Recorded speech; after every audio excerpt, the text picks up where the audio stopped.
Advertise meaning to put information in a newspaper, on television, etc. in order to persuade people to buy something, to interest them in a new job, etc. यानी कि विज्ञापन देना।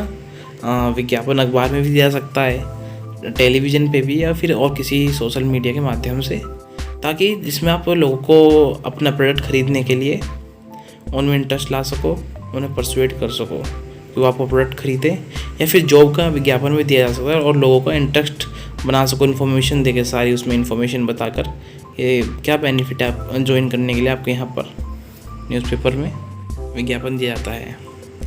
छपवाना, फैलाना, सूचना देना ही बोलते हैं इसे। विख्यात करना, विज्ञापन देना, प्रचारित करना, घोषणा करना, अखबार में विज्ञापन करना। एग्जाम्पल समझते हैं। In today's world advertisement play an important role in increasing the sales of any company.